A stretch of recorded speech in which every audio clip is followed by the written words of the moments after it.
Yeah. So what other films? I did not know how to segue anymore. Yeah. And we're done here.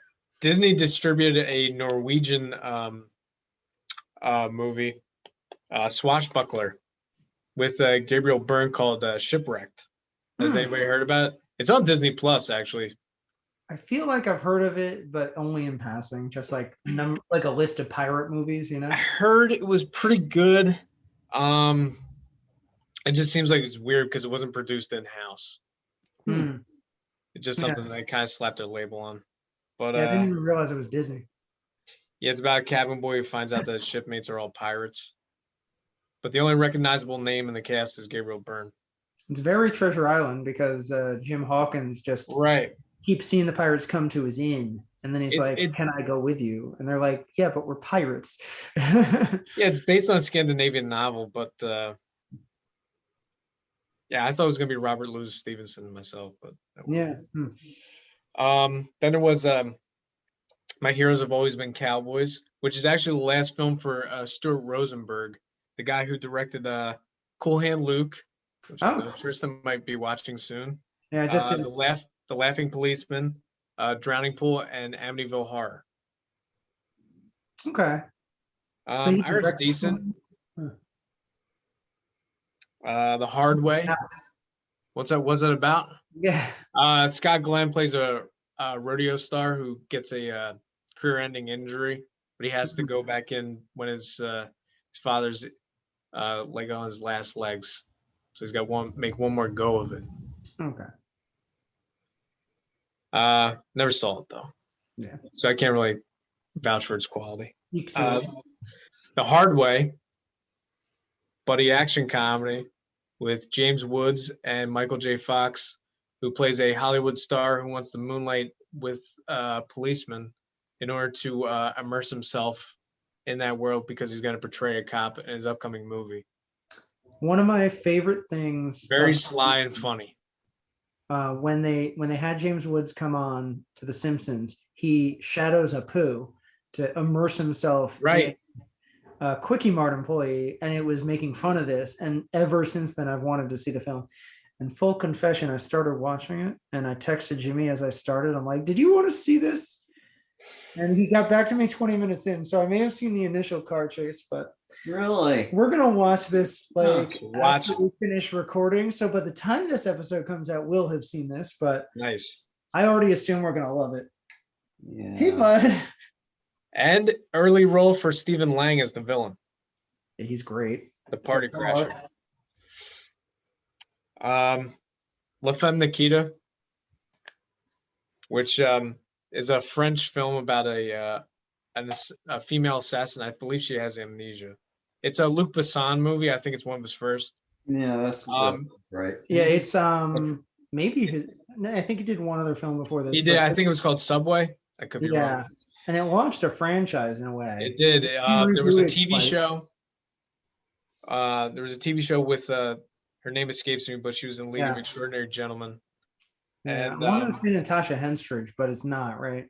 No. There was a remake with Bridget Fonda called Point of No Return, which actually, weirdly enough, directed by John Badham, who directed The Hard Way. Huh. Yeah. Huh. And then there was the other reboot TV show with Maggie Q, which I actually watched a bit of, enjoyed quite a bit. It was a pretty good reboot. All of them. And my parents and I watched a few episodes of the original show, who's with that woman whose name escapes us, but they're both good shows. I've never seen the two movies. Neither have I. New Jack City came out, which is Mario Van Peebles' social commentary on the drug crisis in New York. I don't know if people remember this, but when we did King of New York, I mentioned David Caruso got Wesley Snipes to come in with him because they were friends. Right. And right after that, their careers went skyrocketed because Caruso goes on to NYPD Blue later in '91, and this is Wesley Snipes' launching pad that got him to the zeitgeist. So I'd be curious to see what you guys think of it. I always thought it was a little too flashy with style over substance, but maybe you'll like it more than I did. It's trying a little too hard to be hip. Is it worth it? As someone that wants to get more into Wesley Snipes and has unfortunately only seen like King of New York. Honestly, yeah. I mean, it's a great early role for him. You can see why he became like he went on a meteoric rise after this. The whole movie surrounds him. He plays Nico Brown, so he uses all of his charisma at his disposal because he plays a drug dealer who's also a philanthropist. So he's not necessarily a complete bad guy. So he's also nuanced. It's kind of taking the Christopher Walken character one step further. Yeah. Yeah. Yeah. Huh. That's cool. I like that movie a lot better. I know Jeff doesn't want to hear. It was Jen. Class Action came out, which is I guess it's a Gene Hackman movie that not a lot of people talk about. It's him and Mary Elizabeth Master-Antonio. There you go. You got it. Okay. They play like an estranged father and daughter lawyers who have to go against each other in this opposing court case. And actually, it's really good. It's a really good two-hander between the two of them. Very incisive. Guilty by Suspicion, which is about the red hunt for communism in Hollywood, starring Robert De Niro. And one of the few movies that Irwin Winkler directed. He's usually a producer on stuff like Rocky. And actually, Martin Scorsese has a cameo in this. Really? Yeah. That's funny because it's a De Niro film. It's a very didactic movie. I mean, if you read about the time period, you know enough about it. You don't necessarily need to see this movie. And if you want to see a better movie about this, I'd recommend you see The Front with Woody Allen. If looks could Reds. Oh well, kind of. It's not quite about that. If Looks Could Kill, which was supposed to be the start of Richard Grieco's film career. If anybody remembers him from 21 Jump Street, it's kind of a Bond parody. I've never seen it. It's kind of lapsed in public memory. The weird thing is it was written by Darren Star, who I think was the creator of Sex and the City. Really? Yeah. Could have been interesting. He could have been a Ryan Murphy of the 90s. Yeah. One thing I do remember about this is one of the few defenders of the movie was Roger Ebert. Really liked the movie. He just likes Richard Greco. Yeah. I guess he swooned over him. That's the baby boy. The Perfect Weapon came out, which was an attempt to make Jeff Speakman, who is a martial artist who uses Kempo, which is stick fighting. They tried to make him into the next Van Damme. Didn't work out too well. Does anybody know? Does anybody remember the name Jeff Speakman now? No, but you know who else uses sticks to fight? Donatello. That was the next one I was going to talk about. He uses a stick. Yeah, that's true. He's one. Yes. That's what we call a So as Tristan pointed out, TMNT came out this. Yeah, Secret of the Use. This is my personal favorite. What was the Secret of the Use? I like this better than the original. Yeah. Unfortunately, Jeff hadn't gotten around to it because when we showed him the first one, he was like, "I don't think I like this." Well, no. Okay, listen. It was not a part of my childhood, therefore I don't have the same connection to it. Yeah. I watched the cartoon. I love the cartoon and everything. But so obviously, if I didn't see the first one when I was a kid, I probably didn't see the sequel. Yeah. No, but it was so gritty and so good, the original. Yeah, but the sequels were not gritty. However, this was a huge part of my childhood. There's videotape evidence of me losing my shit on Easter morning. Can you please splice that in? Yes, if I can find it before I edit this in. But I am like running around the room flipping out that I got the VHS of TMNT too. It's one of my favorite movies. At least I'm mad that you teased this, and we might not see this. We'll see. We'll see. I got a month. We can reenact it. We do not have to reenact. Oh yes, we do.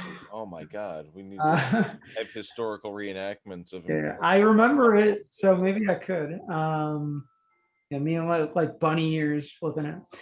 But yeah, I brought up Donatello because he was my favorite turtle, and I thought, at least in this film, he got more to do with than he had in the first. So I think that's part of why I liked it. But as we've gotten older, I've grown to appreciate Raphael more. And this has some of the best stuff he does when he trains. Of course, I lost the name because I'm bad with names. But who's the kid that?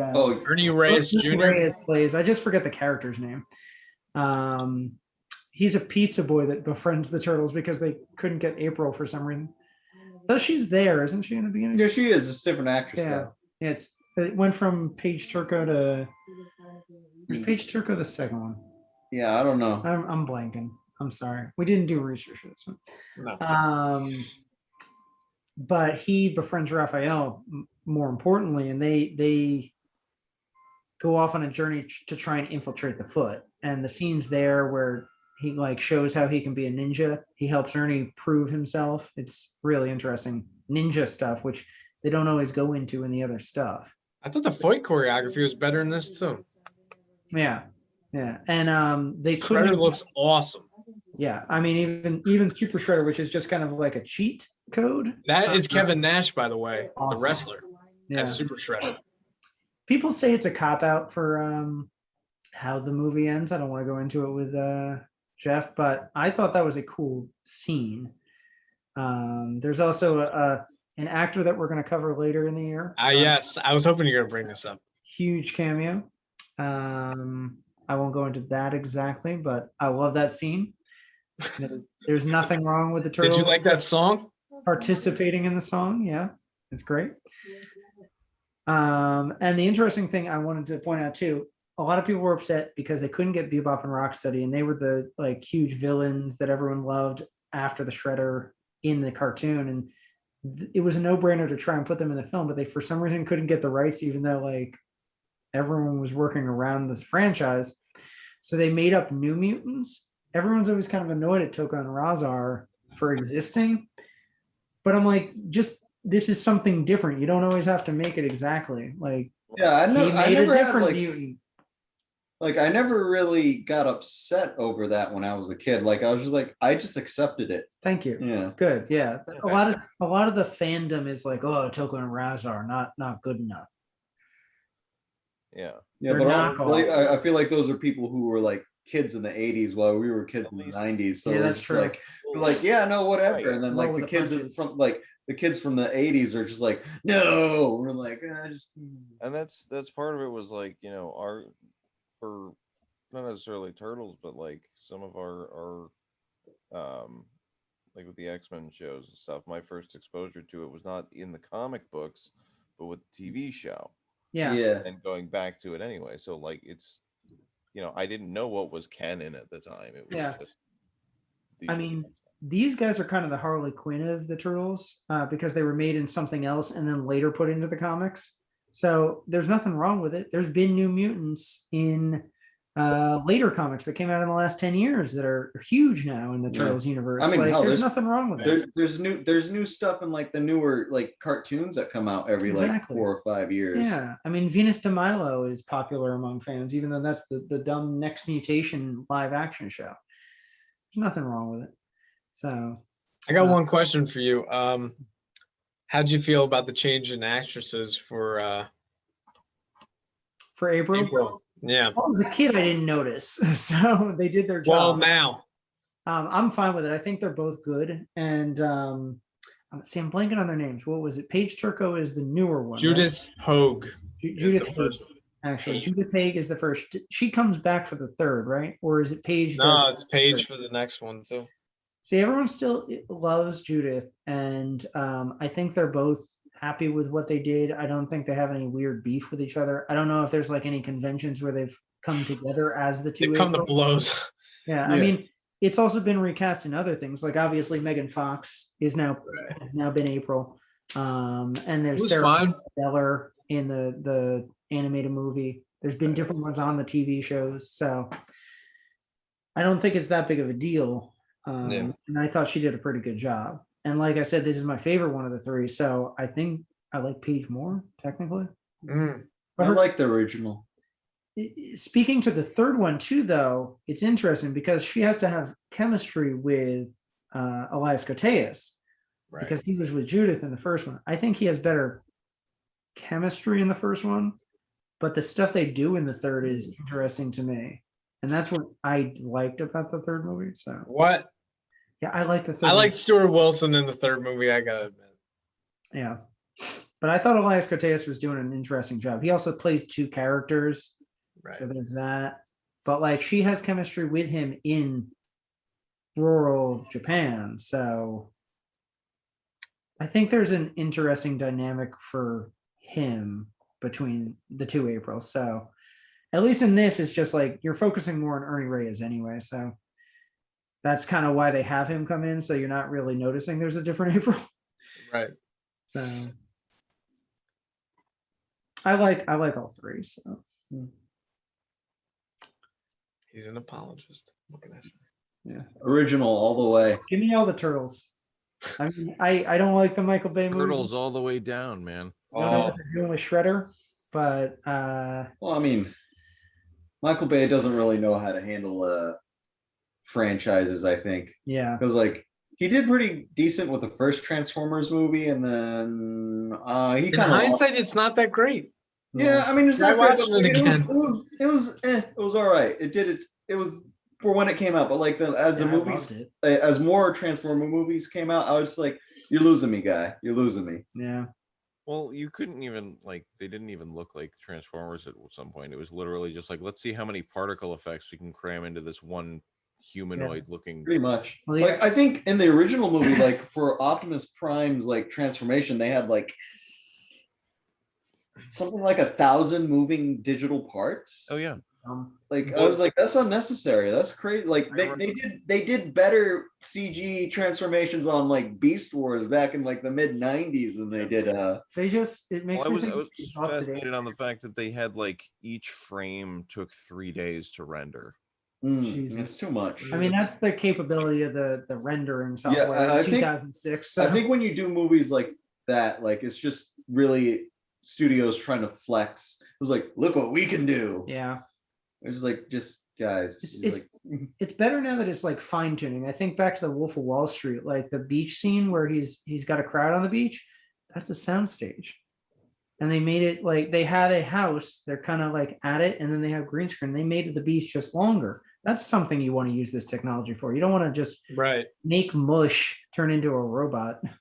Yeah. So that's the thing. At some point, there was, I think it was the second Transformers came out the same time as Terminator Salvation, and there was literally a Terminator trying to kill Shia LaBeouf, and then there were Transformers in the Terminator universe. Essentially, the robots were moving. Oh yeah. I was like, they just switched, and they both lost the prize.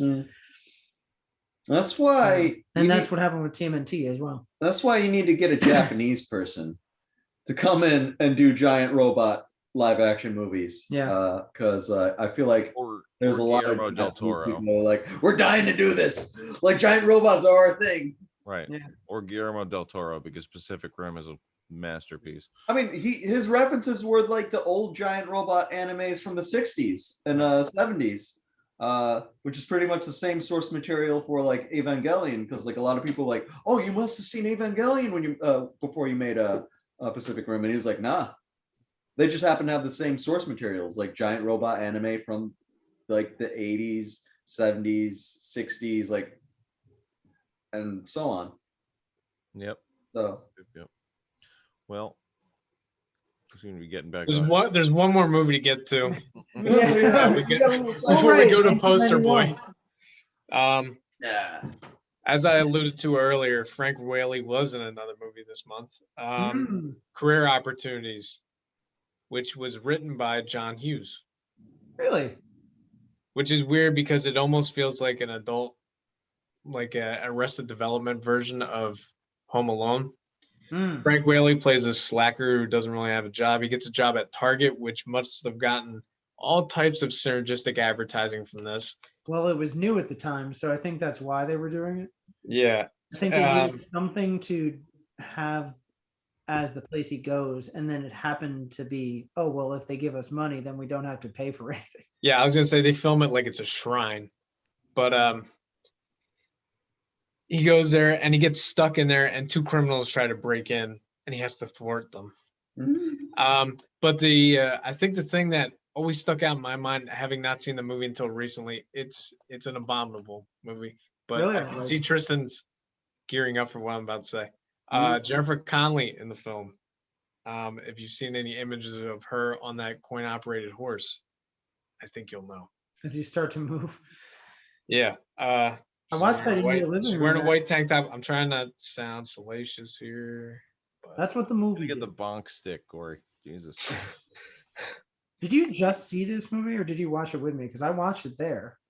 Did you? Yeah, I was sitting in that chair, actually. Really? Yeah, I think it's one of the movies. I think, you know what? I think every time I would turn the movie on, it would be that scene. You were exhausted and I think went to bed early. And I'm like, I'm not tired. Let me watch something short. And I just found Netflix and was like, you know what? I'm trying to finish all of Jennifer Connelly's filmography because she's one of my favorite actresses, The Rocketeer. Right. And so I turned that on and I was like, this is odd. Odd, huh? Yeah. Yeah, she's gorgeous in the film. That's the only thing worth watching it for. Yeah. But anyway, on the poster. Oh, yeah, let's gear up for this. You ready for this, Jeff? Never. You know, you're always ready, buddy. Always You're ready. born for this. Something. Yeah. I got to give you permission. Okay, I give you permission. I wish you blurred out the names. Try to guess. Oh yeah, I was gonna have you try to guess who they were at first, and I was like, that's a lot. Yeah, no. It's okay. It's okay. All right. It's Jim Belushi again. Oh my Yeah, God. right. All That's right. a hint, actually. So we're looking at. It's a mostly white poster. Mm-hmm. It's mostly white cast. Who? Oh my God! Shut up. The two of you. We said the same thing, but different. Those 2 people in very cultish white robes, standing, looking longingly into each other's It's a eyes. Heaven's Gate call. Eyes, right, exactly.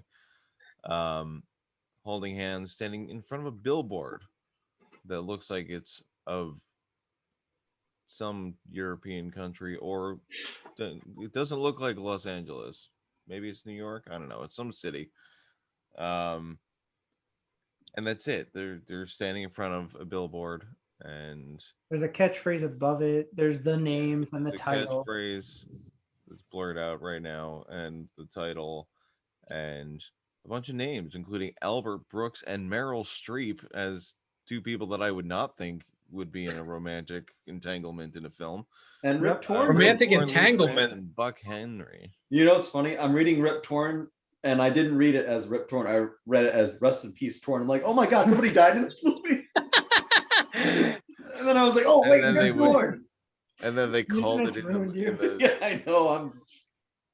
I'm broken. It's like an in memoriam, but on the poster. Yeah. Interesting.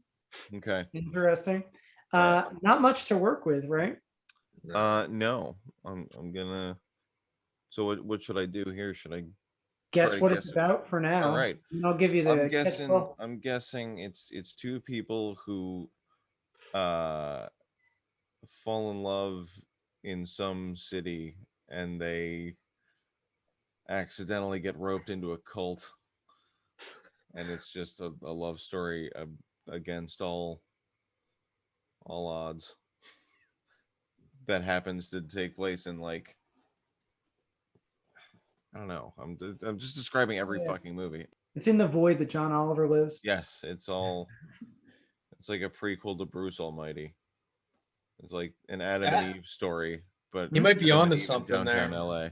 Yeah. Well, I have Heaven on Earth. I don't know if you. Yeah, is that the title you're going with? We'll go with Heaven on Earth, or hang on. Hanging on. I have no idea. Career opportunities. No, this is not All right. that. I can't remember which one I did first. Travel agents. Travel agent. Either the top catchphrase or there's a catchphrase on the actual billboard that I blurred out, and let's see which one I. Like something is minutes away is all I can see. It's not going. There we go. So the billboard has come to life now. Judgment City. Oh, it's two people that get hit by a bus and meet in the afterlife. I don't know. Turn left onto the Past Lives Parkway. Gives some stuff away. There's reincarnation involved.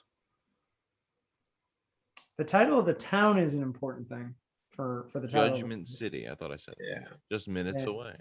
Yeah. You did say. I just was giving you another hint. So okay. I guess I don't know if that gives you any ideas about what it's about. Was he close with what he was saying? There's an afterlife or reincarnation. He's right about getting hit by a bus. Oh, nice. Okay. Not in both of their cases though. Okay. Well, let me give you the other catchphrase because this gives more of the plot away, but that's okay. The first true story of what happens after you die. Okay. All right. So there's afterlife. Why don't you? I think you can generally get what this is about. I don't know if you want to take one last stab at that and then maybe one last stab at a title. I mean, I can't think of a title unless it's going to be like a pun, but I honestly think that it's maybe two people that just they find their soulmate after both of them dies in some sort of tragic accident, and they both have to get out of purgatory by marrying each other. I don't know how that. It's some sort of symbiotic soul thing. They meet each other's past lives. So there's like one life from 1991 and another life from 1978, and they finally they both died at different times, but then met up in the afterlife, and that's how. I mean, this is a good movie, but I like the one that he's writing. Yeah, that's where I'm like, this is kind of what I wanted to do with Poster Boy a little bit too. Jeff can come up with a better film sometimes. Yeah, and then title, I don't know. Well, what happens when you initially die? If you go to Judgment City? Going through the gates. Going through the Phantom. Is this the Phantom Toll Booth movie? Oh God, that's not what that book's about. No. I still got to rewatch that movie. It was good. I used to watch Judgment that City. You need to appease something. All right. Yeah, I'll put you out of your misery.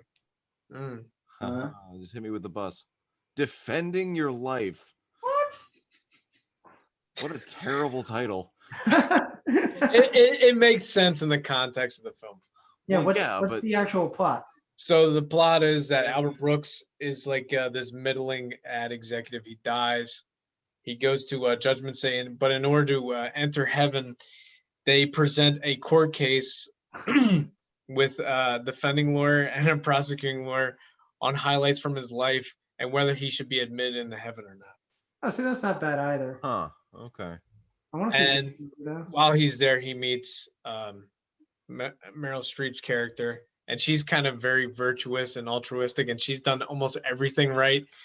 There's a really funny scene where he goes to her trial. They show a highlight from her life where she saves like a puppy and a baby from a burning building, and the prosecuting attorney's like, can we just see that clip back? I just really like watching that. And Albert Brooks is like, I'm screwed.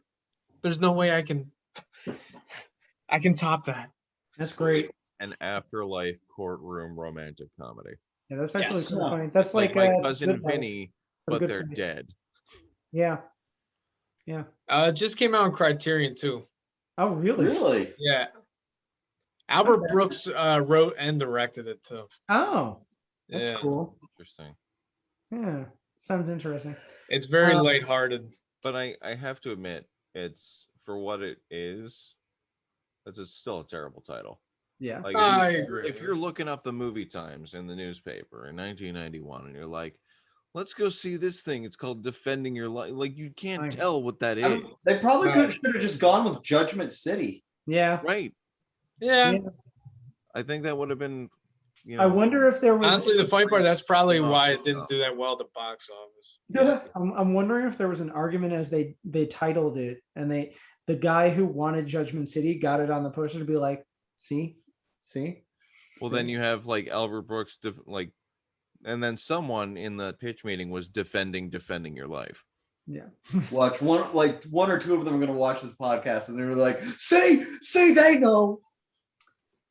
So Payne guy who came up with the title. I'm gonna hashtag Defending Your Life so that they always search for it. See if Past Lives Parkway is a good title too. Damn it. I'm gonna hashtag Judgment City. Actually, that makes more sense. So I kept us in this void because I actually did do another poster boy. Mm-hmm. So let's see if you're paying attention. Oh, that's right. Well, Corey was talking. Oh, we're getting 2 for 1 today. Yeah, I mentioned that I was going to do this, Corey, but I think it was just because there's an American version of the poster that's more iconic, and this is the original poster. So I thought this was very dynamic. Okay. I wanted to see if you were able to tell what it's about without, looking into it. It looks like an American remake of Vertigo. And by American remake, I mean Vertigo was already American, so remake. Whatever. It's a more patriotic version. All right. So it's clearly drawn in the style of like Edward Hopper or something. It's a fairly well lit alleyway. Like you're in a top down view over an intersection of like these cobblestone streets, probably somewhere in Brooklyn. Kind of a T intersection. Yeah. I'd say a Y. And there's one person walking along the road in a really long shadow, which means that the light is coming from in front of them, allegedly. So that's the description, and then everything else is just black. And the title is spelled out vertically on the side, which is an interesting choice. Mm-hmm. Okay. So it's only a 6-letter title. Right. Vertex. I don't know. Can I buy an A? Yes, there is an A. V, oh, hey. I think. No. Willow? Is this Willow? No, this isn't Willow. No, it's not Willow. What's wrong with you? What is she holding? Oh, that's a she? Also, yes, that's a woman. Oh, what? I just gave it away. Oh, there you go. That helps things. She have 3 arms. that's Wait, her head. No, that's her head. And then the shadow is not holding anything. I mean, but if you look at like the image of her, not the shadow, you could kind of see like there's this little dark thing like right above her head. That? Yeah. And hands. I think that's a darker cobblestone. They fucked up. Oh yeah, it's like somebody should have fired that illustrator. Because you're looking at the shadow. Okay. Yeah, fuck him. All right. Well, anyway, the Yeah, shadow just looks like she's holding her. It looks like she's holding her hands up, like she's surrendering something. So, okay. This was the experiment I wanted to do. I wanted to see if you were going to be able to tell what that was actually kind of. Knowing what this film was, I'm like, okay, she's holding a gun. She's going into action. So I'm going to show you who the director was at the bottom. So if you were paying attention earlier. I wasn't. So what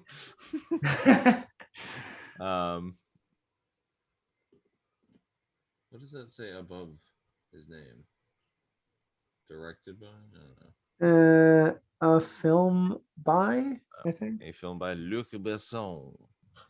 Yeah. What was his first big film that was able to cross over from France? No idea.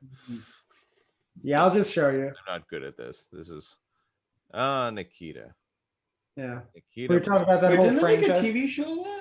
Were you not paying attention? What's going on? I may have zoned out for 2 seconds. We talked about it for like 3 straight minutes. We talked about when you guys we get talked into about the 2 movies. There's Hey, a remake guys, movie. Oh my God. I work overnight. You gotta like So let do me. I. I'm gonna be honest, when you guys get into the discussions of like other movies that came out, if I haven't seen it, I just research other stuff. Oh, That's fine. So I'm No, watching. I was trying to Death like as Tori's continue. talking. I was looking well, up. no, I remember you guys saying it started a Oh. franchise. I didn't like make that connection to the TV show. Like I just remembered it just then. Well, Mhm. now that I know there's gonna be a pop quiz at the end, I'll pay more attention. You just pulled a 3rd grade teacher on me. It's okay. I didn't expect Corey to talk about it beforehand because I said I was going to do a poster boy on it. So It was it's just a tentative happy though, I accident. thought. Yeah. No, it's it was an interesting way to. Well, clearly it didn't matter. He didn't even hear what movie it was. Right. So I was like on the fly, kind of able to do a pop quiz. I didn't expect to quiz you. So don't worry. I wasn't out to get you. Okay. I mean, to be fair, for what it's worth, I was trying to do more research on the Doors thing because I did not know if the Doors played Woodstock. They were offered Woodstock. Yeah. They were offered Woodstock and they turned it down because they didn't like doing open air shows. They didn't also expect it to become the cultural cornerstone that it became. Like, okay, it's just a field in New York. That's what people thought of Woodstock. They didn't expect it to be Woodstock. Now it's synonymous with amazing shows. Yeah. So, they did that. The last show we really see is them off in San Francisco. That's kind of open air where they were. Right. Like, I think the Palladium, I'm not 100% on places. So, it's kind of funny. Everyone thinks they're counterculture and ignored the biggest counterculture show of all time. But it's just a kind of an accident that they weren't there. Oh well. Yeah. I was going to share my connection to Woodstock, but I Ooh, can yeah. do it another. No, I want to know. No. So do go on. My when I was in college, I took a forensic linguistics class.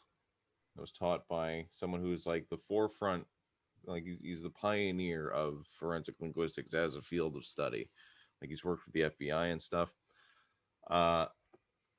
This man's name was Robert Leonard. He's still alive? His name is Robert Leonard, and he was one of the founding members of Sha-Na-Na. Oh yeah, opened for Joplin at Woodstock. Yeah, wait. Sha-Na-Na's the forefront of the forefather of linguistics. Yeah. Weird. So Rob Leonard, one of the guys, was like one of the lead singers of Sha-Na-Na back in the 60s. Cool. Is now teaching forensic linguistics on Long Island. So yeah. That's a cool guy, cool. but it was just one of those weird scenarios. I'm like, oh, okay, now I have like a 1 degree connection to Woodstock. Yeah, it is interesting how you find out people like that just happen to be teachers, or professors particularly. Yeah. Doing the research on this, even I was looking at Oliver Stone because I was trying to make a connection. I thought he was in that group that includes Brian De Palma, Lucas, Spielberg, and Coppola, because I thought the guy looked like Coppola in that scene. Yeah. Well, that's the thing. I was looking him up. He isn't friends with any of them. He just happens to be in the same age group. And when he went to NYU, he was actually taught for a class by Scorsese. Apparently, Scorsese's been a teacher. So, you never know. Like, just even for a year, some people take a job to. Yeah. Well, Scorsese pay the bills. Yeah. See, I know we would normally think of Scorsese as just like a film teacher, like an adjunct professor or something, but I don't know. I'm gonna imagine that he taught like math for a year or something. Yeah, right. Like the urban legend about how Ron Jeremy was a substitute teacher in our town for a while. Oh, I remember that. It's just because there was a guy that looked like Ron Jeremy. Right, exactly. Well, no, and then you find out later that Ron Jeremy like has a teaching certificate, and we're like, wait, what? Could it be? Have been? Yeah. Put that into this guy was just like a whack over job here, okay? that sold Bibles and like lived out of plastic bags. So I'm like, but then reading up on Ron Jeremy, you're like, could it have been? He's weird enough. Who knows? Another mystery for another day. Speaking of weird, I was gonna ask you guys one of two options to do for our picks of the month.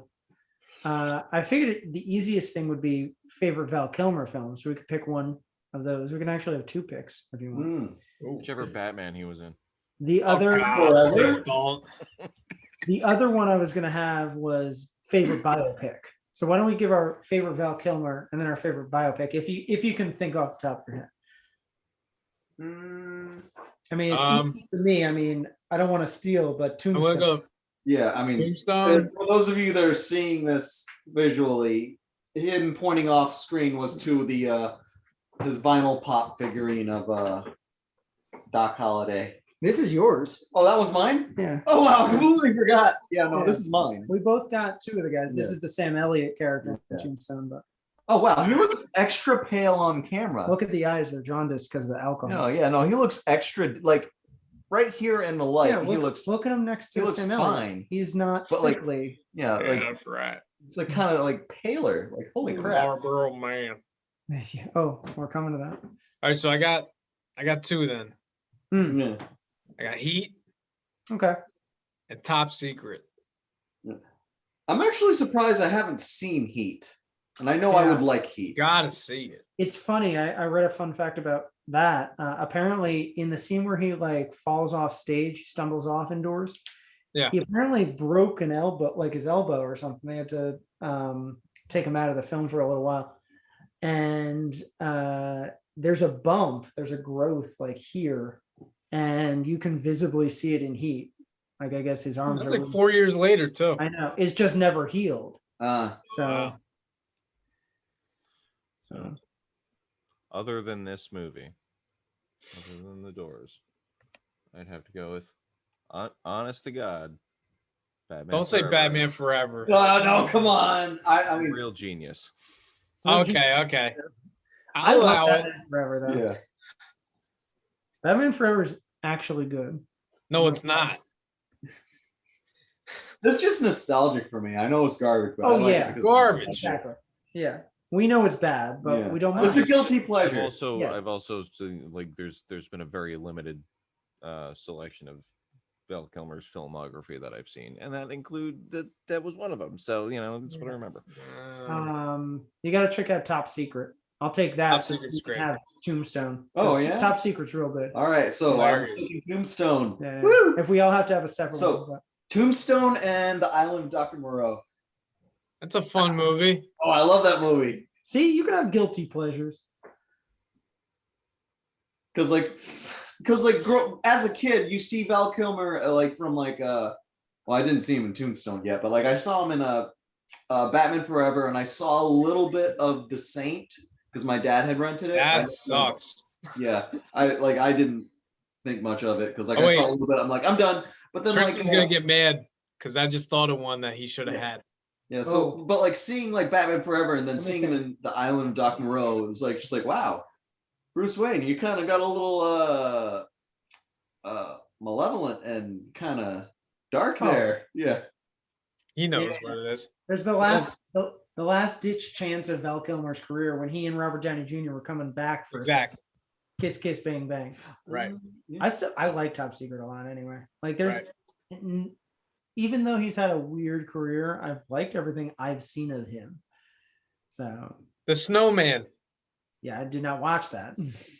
He's dubbed the whole movie. Yeah. And just as an extra, I guess, if you want, we don't have to do this one, but You want to do biopics? I had already thought of this just going into The Doors. I already know what my favorite biopic is. This for a while was, but I have two. because I saw this pretty early. But I love the Johnny Cash biopic, Walk the Line. I think that's the I guess touchstone of what you want to do, because this has flashbacks, but it goes back and forth in a way that you feel like you're learning everything about him, and it's an even tighter time than The Doors, Yeah. I credit that to Joaquin Phoenix. Like I think that's his best performance in a career of incredible performances. It's hard to narrow. And Reese Witherspoon, maybe her best performance. She's been in a couple of great films as well, but She actually won an Oscar for this, you know. Mm. Even Robert Patrick as his father is incredible. Like a latter career choice for him that is underrated for sure. So Yeah. Can I give two? mm-hmm. Ed Wood. Mm-hmm. I know your other one. Okay, go ahead. Autofocus. Yeah, that's the other one. Yeah. That's about Bob Crane. I liked well, just thinking recently, because I don't know, I love biopics, but most recently the ones that come to mind, Social Network and The Disaster Artist. Mm-hmm. Mm-hmm. Oh, good one. I finally just finished off the book you gave me. You gave me The Disaster Artist for Christmas one year, Jeff. The Greg Sestero book. And I think they did an incredible job in hindsight of making the film. Yeah. Because the book goes off in ways that are more interesting, I think, but to get it on film again in a tight, concise way, they got the best parts. Yeah. Not to mention they did like a shot-for-shot remake of the movie. Yeah. Yeah. Just wild. I can't really think of any biopics that I like off the top of my head, so I'm just gonna go with a more recent one that I've seen. I have one for you. Wait, really? Go, throw it out there. Tombstone. That doesn't count. That doesn't count. It's just historical. It's not just Wyatt Earp stories. Yeah, so. it's not just Wyatt Earp's story, but like I'm going with Freddie Mercury and Okay.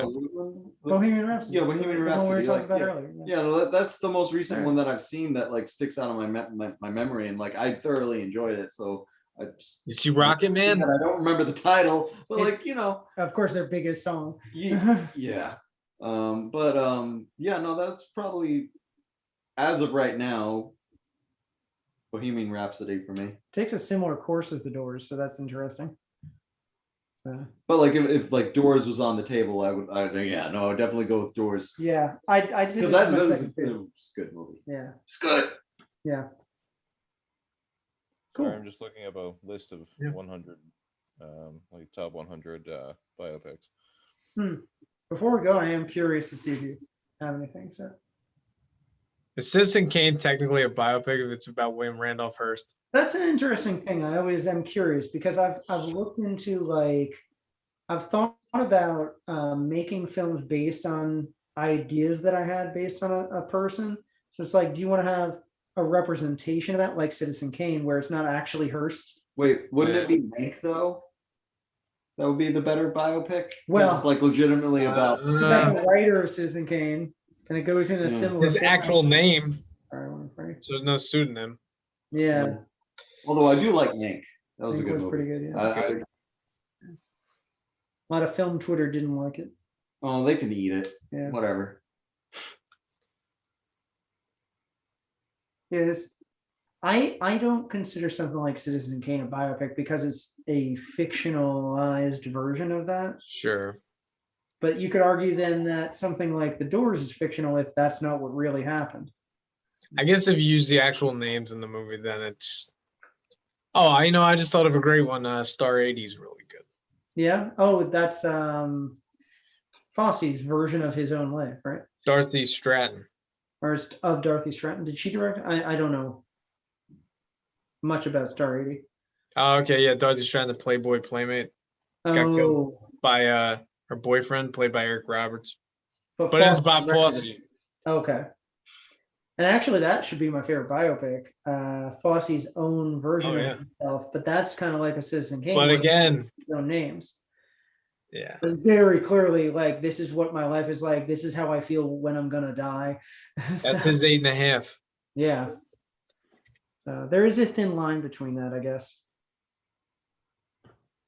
What'd you find, Jeff? Nothing. I'm just looking.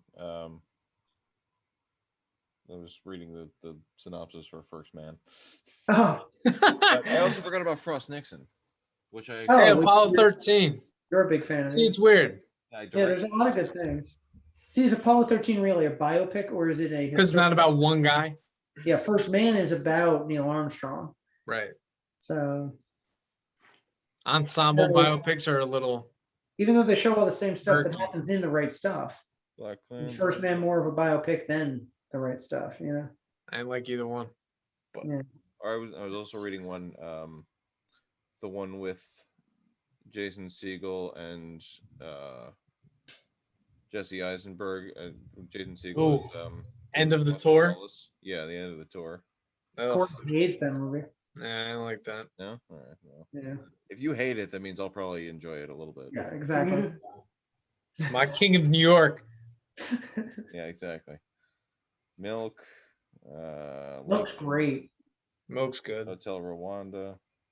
Oh yeah, no, Hotel Rwanda is a good That's movie. a good one. Mm-hmm. Don't say that Miles Davis one. No. I've heard Professor Marston and the Wonder Woman was good. Capote. It's fine. Madness of King George. Capote's great. Though I like Infamous better. I'm just skipping. I didn't see it. Argo. Go fuck Yeah, yourself. see, that's murky. That's murky. Yeah, see, they made stuff up. It's not just about Mendez. Yeah, and they make him look like the only person that saved them. Argo, Moneyball. Moneyball's good. Yeah. Okay. Searching for Bobby Fischer, Funny Oh, Girl. we might cover this next year. Chaplin. Oh yeah. Yeah, I still need to see it. Yeah, for a while I saw Chaplin and Doors pretty close to each other back in the early 2000s, and they were pretty big up there. They're why I like biopics. And then Walk the Line came out. Miracle Worker, All the President's Men. Bonnie and Clyde. Yeah, there's a lot. There's Sure. Yeah, biopics are one of my favorite genres. because you get to see the real person, even if it's a little shifty how true everything is. Well, it was a dramatization. Right. Well, also like long form wise too. The Crown is probably the best one right now. Yeah. Love that show. And Cool. then, which is also by Peter Morgan, who wrote Frost Nixon. Great movie. Yeah. All right. Well, I think we've covered biopics. Yeah. Yeah. I hope you enjoyed our discussion on The Doors. If you want to hear more, remember to subscribe to our Spotify or iTunes or wherever you're listening to this, or our YouTube channel, so you can see our beautiful shining faces every month. We appreciate you that like our posts, and hopefully maybe if you want to comment, say anything, say something might be coming up. Even maybe we'll pick it for 92 and beyond. Like if you have any suggestions for something that might be a hidden gem. But yeah, thanks for breaking through to the other side with us this month. Oh, Y'all light my fire.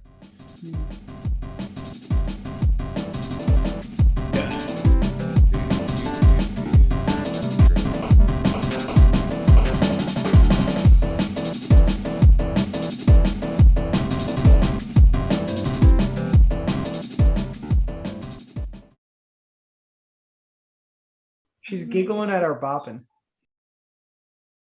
Over.